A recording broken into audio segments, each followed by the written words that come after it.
Yo, paano magtanggal ng oil change? Subukan natin, tropa. Idiinan nyo lang yung dalawa. Tapos hintayin nyo matapat dun sa ano.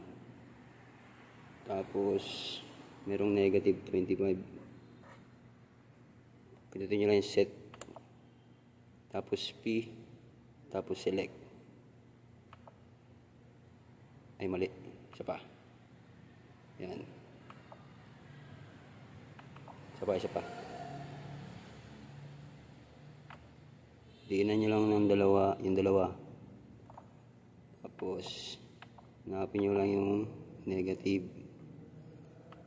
Tapos, select. Yan, okay na.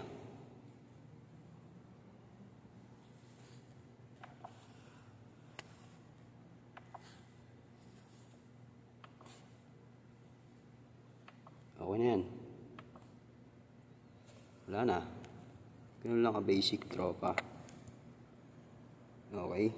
Sana may natutunan kayo. RS.